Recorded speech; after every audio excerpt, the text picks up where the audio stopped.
Riavana malala rehetra amin'ny tompo ho aminareo rehetra ny fahasoavana sy ny fiadanana avy amin'Andriamanitra raintsika sy Jesosy Kristy tompo. Amen. Ity alahady 17 ny volana Oktobra ity riavana, izay alahady 4 amin'ity volana Oktobra ity, dia mbola ao anatin'ny fiarahantsika mibanjina ny lohahevitra manao hoe Havaozy ny fanompoan'ny Fiangonana. Kanefa dia imbonantsika ihany koa mankalaza an'Andriamanitra ny amin'izao alahady atsiarovana mambavaka hanoanana ny sampana Fifohazana FJKM izao. Iompo amampana ho amin'ny fiderana sy fisaoran'Andriamanitra isika noho izany fotoan-dehibe izany. Ny salamo 3:100 andininy 7:70 hatramin'ny andininy 2:20 no homantsika ho fideranan'ny tompo. Aorian'izay dia iarahantsika manao hira izay efa voalahatra ho fandaharana radio. Miara-mitsangana riavana isaotra sy hideran'Andriamanitra isika. Iarahantsika mamaky ny salamo 3:100 andininy 7:70 hatramin'ny andininy 2:20 amin'ny anaran'ny tompo manao hoe: fa ny famindram-pon'i Jehova dia hatramin'ny indrindra ka ho mandrakizay amin'izay matahotra azy, ary ny fahamarinany miatra amin'ny taranaka, dia amin'izay mitandrana ny fanekeny sy mahatsiaro ankatony didiny. Jehova efa nampitoetra ny seza fiandrianany any an-danitra ary fanjakany manapaka izao tontolo izao. Isaorany Jehova ianareo anjely dia ianareo izay mahery indrindra sady mankatony didiny ary ny feon'ny teny. Isaorany Jehova ary miaramila ny rehetra dia ny mpanompony izay manao sitrapony. Isaorany Jehova ny asany rehetra ery amin'ny fanjakana. Isaorany Jehova ary fanahika. Amen.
Ivavaka isika riavana.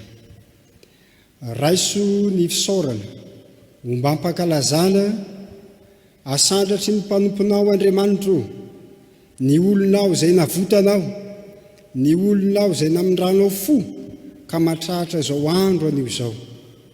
Misaotra anao sy mideranao tokoa zahay satria tsapanay fa velona sy niasa teo amin'ny fiainanay ianao, nitahiranay teo ambany fahasoavana, nampaharitra amin'ny famindram-po teo amin'ny fiainanay ka mbola mahavelonainanay mandraka ankehitriny.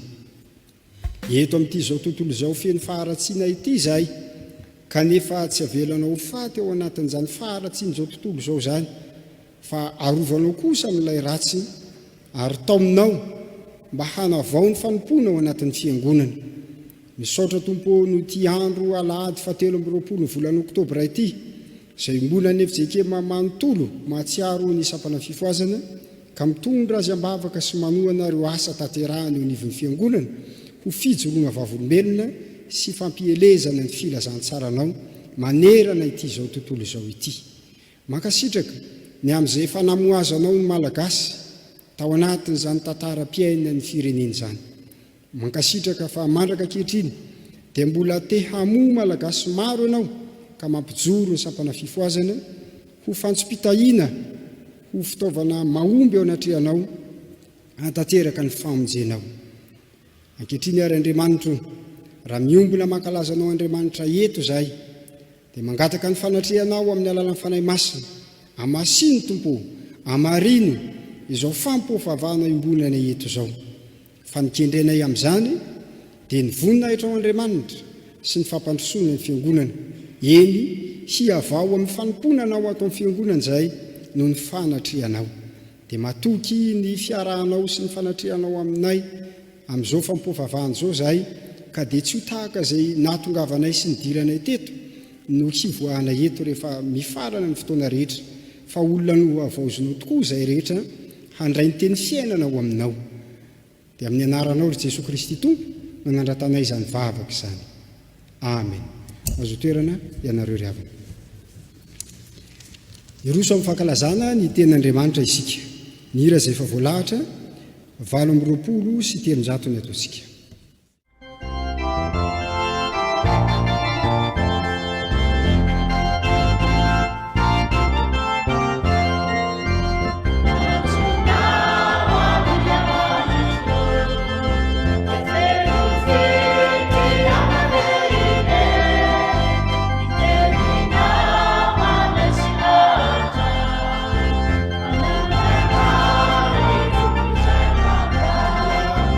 Yeah.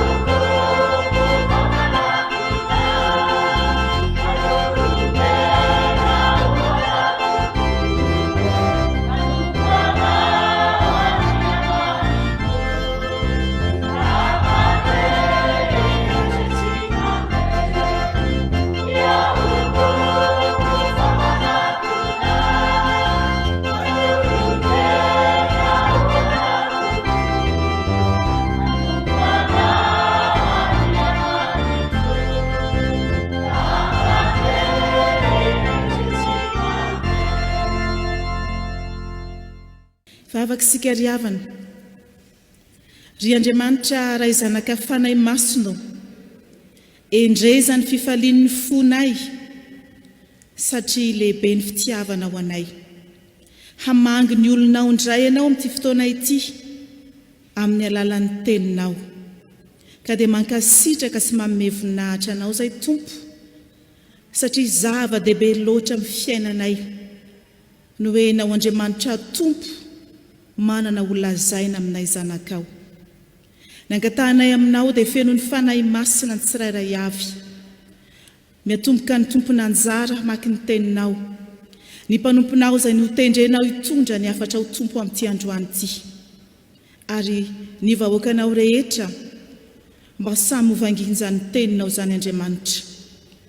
Ho mamy eo ambavanay ane tompo ny teninao, ary ho vonto ny teninao ny tsirairay avy, ka hanova ny tantaram-piainanay, ny anatranatra sy ny afatra omen'ny teninao androany. Indrindra mba ho resy lahatra ny teninao zahay, ka tena hiavao tokoa amin'ny fanompoananao ny fiangonana. Amin'ny anaran'i Jesosy Kristy Tompo nanaovanay izany favaka izany. Amen.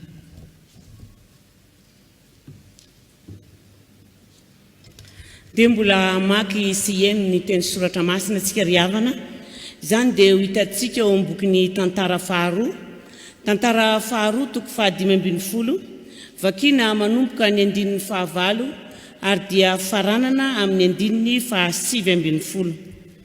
Rehefa hita dia andeha vakina amin'ny anaran'i Jesosy manao hoe: araha reny asa izany teny izany sy ny faminaniany 𝙁𝙑𝙑 dia niezaka izy ka nanaisotra ny sampy fahavetavetana tamin'ny tanin'ny Joda sy ny Benjamina rehetra, ary tamin'ny tanàna izay azon'ny tany rehetra, ary tamin'ny tanàna izay azon'ny tany amin'ny tany avoan'ny Efraima, sady nanavao ny altaran'i Jehovah izay teo anoloan'ny lavarangana fidirana amin'ny tranon'i Jehovah. Ary novorin'ny Joda sy ny Benjamina rehetra sy ny vahiny teo aminy izay avy tany amin'ny Efraima sy ny Manase ary ny Simeona. Fa betsaka no nanantona azy avy tamin'ny Israely raha hita ny fa Jehovah Andriamanitra no teo aminy. Ary nivory tany Jerosalema ireo tamin'ny volana 7 tamin'ny taona 5:10 nanjakany Asa.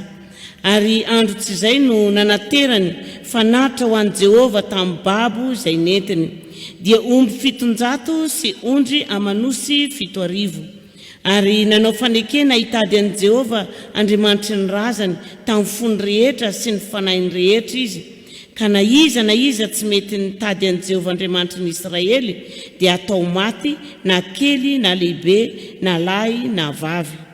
Ary nianina ho an'i Jehovah tamin'ny feo mahery sy ny fiobina, ary tamin'ny tropetra sy ny anjomary izy.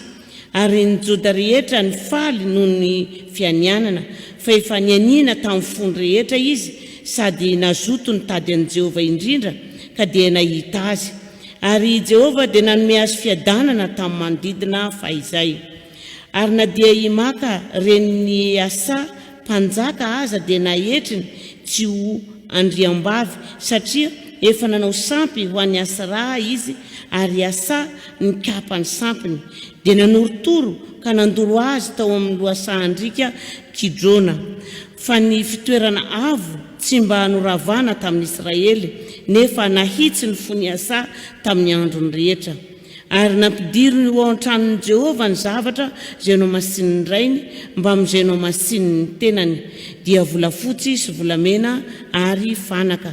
Ary tsy nisy ady intsony hatramin'ny taona 5:30 nanjakany Asa. Amen. Ny filazantsarany Matio toko 5 manomboka amin'ny 1:120 ka hatramin'ny 9:20. Filazantsarany Matio toko 5 manomboka amin'ny 1:120 ka hatramin'ny 9:20 amin'ny anaran'i Jesosy. Efa renareo fa voalaza tamin'ny tolo hoe aza mamono olona, ary izay mamono olona dia miendrika ho elohana amin'ny fitsarana. Fa iza kosa milaza aminareo hoe izay rehetra tezitra amin'ny ralahany dia miendrika ho elohana amin'ny fitsarana. ary nazovina anao amin'ny rahalahany hoe olompony ianao dia miendrika ilohana ao amin'ny Synodriona, ary nazovina anao hoe fokela dia miendrika ho ao amin'ny elo mirehitra-afo. Ary amin'izany raha mitondra fanantotrao eo amin'ny alitara ianao, ary eo no mahatsiaro fa ny rahalahinao manana lahelo aminao, dia avelao eo anoloan'ny alitara ny fanantotrao ka mandehana aloha ataovy izay havananao amin'ny rahalahinao, ary rehefa miverina dia vao atery ny fanantotrao. Mihavana faingana amin'izay manana ady aminao raha mbola miara-dia aminao izy. Fandrao ilay manana ady aminao hanolotra anao eo amin'ny mpitsara, ary ny mpitsara kosa hanolotra anao amin'ny mpamatotra ka atao ao an-tranomaizina ianao. Lazaiko aminao marina tokoa, tsy ho afaka ao mihitsy ianao ambara-pandohanao ny vary iray vety farany indrindra.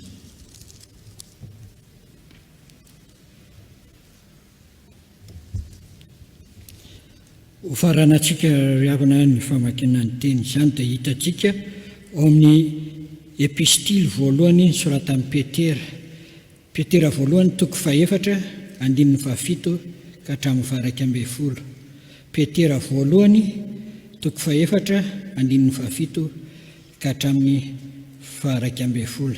Izay vaky toy izao amin'ny anaran'i Jesosy: fa hatongotra ny faran'ny zavatra rehetra koa endre ka mahahonoana tena ho amin'ny fivavahana, ary mihoatra noho ny zavatra rehetra mifankatiava tsara, fa ny fitiavana manarona fahotana maro, mifampiatrano ka aza mimononmonina, samy mifanompo araka ny fahasoavana izay noraisinareo, dia tahaka ny mpitarina tsara ny fahasoavana maro samy hafa izay an'Andriamanitra. Raha misy olona miteny dia aoka izy hiteny toy ny milaza ny tenin'Andriamanitra.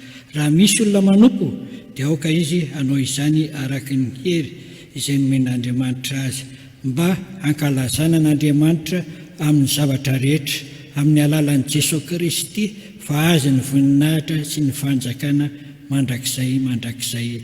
Amen. Ray masina manamasina ny famarinana, ny tenin'ny famarinana. Amen. Hitsenantsika ny afatr'Andriamanitra ampitondrain'ny mpanompony avy amin'izany teny ny arahantsika namaky sy ny eno izany dia ndehantsika hiara-itsangana hanao hira izay efa voalahatra 920 sy 300.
Ho anareo rehetra izay voantso sady masina no malala, ampitombona ho aminareo any ny fahasoavana sy ny fiadanana avy amin'Andriamanitra raintsika sy Jesosy Kristy tompontsika. Amen. Soratra masina izay akantsika hafatra amin'izao alady natokan'ny fiangonan'i Jesosy Kristy eto Madagasikara mba hitrotrona mambavaka ny sampana Fifohazana FTV-FJKM ary amelapilarana ihany koa anivon'ny fiangonana ny asa sy ny zava-kendren'izany sampana izany, ahatonga ny olona koa azoto sy alalatanana amin'izay mety ho endriky ny fifanohanana na mambavaka na amin'ny asa sy ny atao rehetra dia andehantsika hijery izay voarakitra ary efa novakiana raha teo ao amin'ny tantara faharoa toko 𝙁𝙤𝙗 izay nanomboka hatreo amin'ny 19 no namakintsika azy teo. Ary io 19 raha teo no hakana hafatra amin'izao fotoana izao. Ndeha ho vakiana indray maka zany andin-tsoratra masina zany amin'ny anaran'i Jesoa manao hoe: ary raha reny asa izany teny izany sy ny faminaniany 𝙃𝙑𝙑𝙗𝙗 dia niezaka izy ka nanaisotra ny sampy fahavetavetana tamin'ny Joda sy Benjamina rehetra ary tamin'ny tanàna izay azony tany amin'ny tany avoanany Efraima, sady nanavao ny altaran'i Jehova izay eo anoloan'ny lavarangana idirana eo amin'ny tranon'ny Jehova. Amen. Ry fiangonanao, havaozy ny fanompoanao. Raha vao miresaka fifohazam-panahy isika riavana ato anatin'ny fiangonana, dia andeha lazaina amin'ny teny tsotra fotsiny zany manao hoe: tena asan'ny fanahy masina manavao ny olona anankiray ny fifohazana. Nefa dia asan'ny fanahy masina manavao ny fiangonana koa ny fisian'ny fifohazana ao anatin'ny fiangonana, mba ahatonga ny olona atakatra tsara ny mahasarobidy sy ny mahasaro-pady, ny fanarahana sy ny fanompoana an'Andriamanitra, mba tsy hahatonga ny olona andeha amin'ny fahazarana, mba tsy hahatonga ny olona andeha amin'ny fombafomba fotsiny, na hahatonga ny olona hianona amin'ny tantara efa niainana ka tsy maintsy mijanona eo amin'ny fiangonana io, fa andeha ho tairina sy ho taomina indray ny olona hiroso amin'izany fanavaozana ny fanompoana an'Andriamanitra zany. Eto amin'ity perikopa ity dia lazaintsika amin'ny teny tsotra ny hoe: teny reny asa tamin'ny alalan'ny 𝙃𝙑𝙑𝙗𝙗 no nitondra ho amin'ny fihavaozana sy ny fanavaozana teo amin'ilay fiangonan'Andriamanitra voalohany dia ny zanak'Israely zany. Eto moa dia i Joda, i Asa dia mpaminany nandimby any Abia ka nanjaka sy nitondra ny firenen'ny Joda sy Benjamina raha teo zany. Ny fototrolana ngeza be hitantsika ao anatiny izay nahatonga n'izany hetsika izany dia mazava fa raha mamaky tsara tsika dia hita eo amin'ny 19 sy ny hatramin'ny 15 ny fototrolana izay nisy tao amin'izany firenena nofidian'Andriamanitra izany. Inona moa zany? Efa ela